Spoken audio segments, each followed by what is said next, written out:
अस्सलाम वालेकुम स्टूडेंट्स। आज है 16 दिसंबर 2020 और आज का टॉपिक है हमारा industrial application of Le Chatelier's principle. In last lecture we have discussed Le Chatelier principle और हमने वो फैक्टर्स देखे जो कि किसी भी सिस्टम के इक्विलिब्रियम पर असरअंदाज हो सकते थे, और ये तमाम तर इन्फॉर्मेशन हमें दी थी ली-चैटलियर ने कि अगर किसी सिस्टम के इक्विलिब्रियम को हम कंसंट्रेशन, टेम्परेचर, प्रेशर से डिस्टर्ब करना चाहें तो फिर रिएक्शन जो है वो फॉरवर्ड या बैकवर्ड डायरेक्शन में शिफ्ट हो जाएगा और उस स्ट्रेस के इफ़ेक्ट को ख़त्म कर देगा। ये इसका प्रिंसिपल था। आज हमने देखना है कि इंडस्ट्री में ली-चैटलियर का प्रिंसिपल रिवर्सिबल रिएक्शन पर कहाँ अप्लाई होता है। पहली एप्लीकेशन देख लेते हैं ली-चैटलियर प्रिंसिपल की, जहाँ इसको यूज़ किया जाता है इंडस्ट्रियल लेवल के ऊपर, सनती पैमाने पर। The Haber's process, Haber scientist name है और इसने एक प्रोसेस अमोनिया की सिंथेसिस का डिस्कवर किया था। और इसने इस प्रोसेस, क्योंकि देखें सनती पैमाने पर जो अमोनिया गैस पैदा की जाती है वो 1 मोल नाइट्रोजन 3 मोल हाइड्रोजन के मिलाप से, और ये एक रिवर्सिबल रिएक्शन है। लिहाजा जैसे ही अमोनिया बनती होगी दोबारा से वो बैक कर जाती होगी नाइट्रोजन और हाइड्रोजन में। लिहाजा हमें क्या चाहिए, हमें ज़्यादा से ज़्यादा, क्योंकि इंडस्ट्री लेवल पे हम अमोनिया बनाने जा रहे हैं तो हमें इसकी ज़्यादा से ज़्यादा यील्ड चाहिए, हमें इसकी ज़्यादा से ज़्यादा मकदार चाहिए। तो ली-चैटलियर के प्रिंसिपल को यूज़ कर हम क्या कर सकते हैं, अमोनिया की ज़्यादा से ज़्यादा यील्ड हासिल कर सकते हैं। वो कैसे, अब हमने ये देखना है। ठीक है, अगर हम कंसंट्रेशन बढ़ाएंगे तो क्या होगा, अगर हम कितना हमें कंसंट्रेशन लेनी चाहिए, हमें टेम्परेचर कैसा रखना चाहिए, हमें प्रेशर कैसा रखना चाहिए। ये भी देखिए कि प्रेशर का इफेक्ट होगा यहाँ पर, बिल्कुल होगा, क्योंकि देखें सब पूरा का पूरा एक तो गैशियस रिएक्शन है और प्रेशर का इम्पैक्ट जो होता है वो सिर्फ किस पर होता है, गैशियस रिएक्शंस पर होता है। और यहाँ देखें आप वॉल्यूम चेंज भी है, 1 वॉल्यूम नाइट्रोजन का, 3 वॉल्यूम हाइड्रोजन के मिलकर 2 वॉल्यूम बना रहे हैं अमोनिया के। तो आप देख रहे हैं टोटल 4 वॉल्यूम है रिएक्टेंट साइड पर और 2 वॉल्यूम बन रहा है प्रोडक्ट साइड के ऊपर।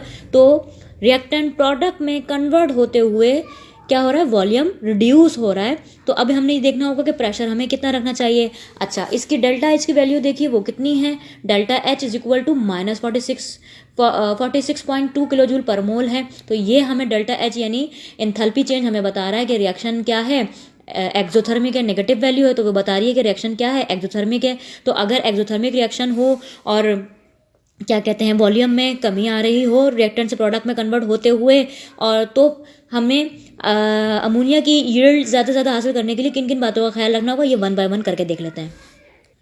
सबसे पहले देख लेते हैं इफेक्ट ऑफ कंसंट्रेशन, यानी हम कंसंट्रेशन कितनी रखें कि हमें ज़्यादा से ज़्यादा अमोनिया हासिल हो।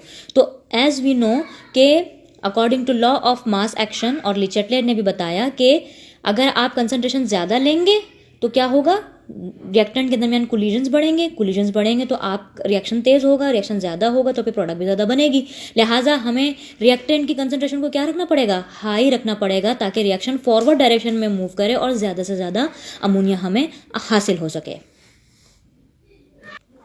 इसी बात को हमने लिख भी लिया कि take high concentration of reactants in ratio of 1:3, यानी नाइट्रोजन और हाइड्रोजन का जो हमने कंसंट्रेशन का रेशियो ले रहा है, जितनी भी हम कंसंट्रेशन ले रहे हैं वो 1:3, क्योंकि देखें 1 वॉल्यूम और 3 वॉल्यूम का ही हमने क्या लेना है, रेशियो लेना है। अब जितनी भी कंसंट्रेशन बढ़ाएंगे वो इसी हिसाब से हम क्या करेंगे, 1:3 का रेशो लेकर ही जितनी भी बढ़ाएं वो इसी रेशो में। मतलब ये कि अगर हम 1 किलो नाइट्रोजन फॉर एग्जांपल मास के हिसाब से ले रहे हैं या अगर वॉल्यूम के हिसाब से ले रहे हैं तो 1 लीटर नाइट्रोजन ले रहे हैं तो 3 लीटर हम ये लेंगे हाइड्रोजन, या अगर हम 2 लीटर नाइट्रोजन ले रहे हैं तो हम 6 लीटर क्या लेंगे, हाइड्रोजन। तो 1:3 की रेशो में लेंगे by volume, so that reaction will move in forward direction and we get high yield of product.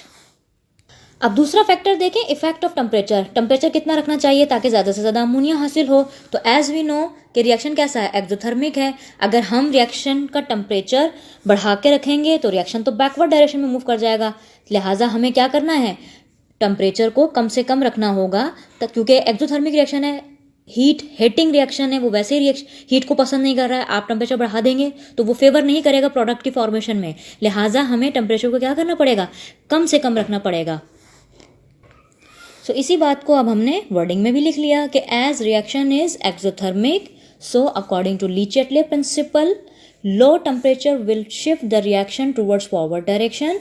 The favorable temperature in this reaction is 450 to 500 centigrade for the high yield of ammonia. अब हम 450 से 500 centigrade से अगर ज़्यादा temperature use करने लगेंगे तो फिर रिएक्शन बैकवर्ड डायरेक्शन में मूव कर जाएगा. फिर हमें हमारी अमोनिया नहीं मिलेगी बल्कि फिर हाइड्रोजन नाइट्रोजन मिलना शुरू हो जाएगी. तो फेवरेबल टेम्परेचर जो कि यही लॉ टेम्परेचर है, ठीक है, इससे ज़्यादा अगर गया तो रिएक्शन बैकवर्ड डायरेक्शन में मूव कर जाएगा. ठीक है, अब देख लेते हैं तीसरा factor, effect of pressure. As we have seen in the equation के रिएक्टेंट साइड के ऊपर टोटल कितना वॉल्यूम है, 4 वॉल्यूम है, और प्रोडक्ट साइड पर कितना है, 2 वॉल्यूम्स. तो रिएक्टेंट से प्रोडक्ट बनाते हुए वॉल्यूम क्या हो रहा है, रिड्यूस हो रहा है. और वॉल्यूम और प्रेशर का जो रिलेशन है वो क्या है, इन्वर्स है. लिहाजा हमें कम वॉल्यूम वाली प्रोडक्ट चाहिए तो हमें प्रेशर क्या रखना पड़ेगा, ज़्यादा करके रखना पड़ेगा. प्रेशर ज़्यादा रखेंगे तो कम वॉल्यूम वाली साइड हमें हासिल होगी, दैट इज़ प्रोडक्ट. ठीक है, तो रिएक्शन क्या होगा, फॉरवर्ड डायरेक्शन में मूव करेगा और कम वॉल्यूम वाली चीज़ हमें मिलेगी. अगर हम लो प्रेशर कर देंगे तो रिएक्शन बैकवर्ड डायरेक्शन में मूव कर जाएगा. इसी बात को लिख भी लिया कि as reaction proceeds with reduction in volume, यानी रिएक्शन जो हो रहा है वो वॉल्यूम में रिडक्शन यानी रिड्यूस हो रहा है, वॉल्यूम कम हो रहा है. So pressure should be kept high. Pressure को क्या रखा जाना चाहिए, हाई रखना चाहिए, to get high yield of product. Product की ज़्यादा से ज़्यादा मकदार हासिल करने के लिए हमें प्रेशर को हाई रखना चाहिए.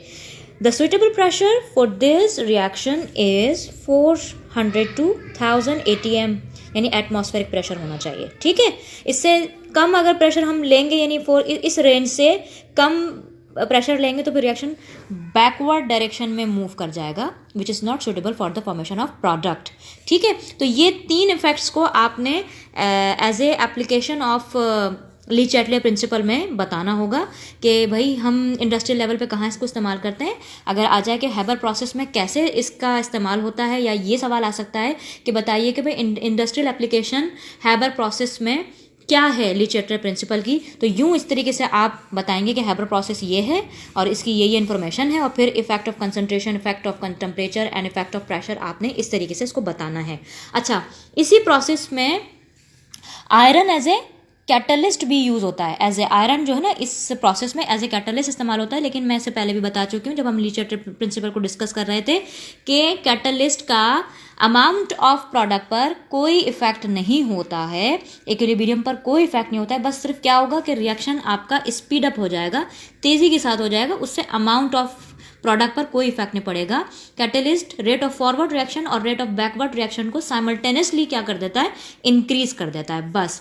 यानी कि रिएक्शन जो है वो जल्द अज जल्द आपको प्रोडक्ट मिल जाएगी, लेकिन अमाउंट पर कोई फर्क नहीं पड़ेगा. ठीक है, तो इसलिए कैटलिस्ट के इम्पैक्ट को लिखने की वहाँ पर ज़रूरत भी नहीं है. ठीक है, बस आप ये 3 फैक्टर्स बयान कर देंगे, that would be enough for your answer.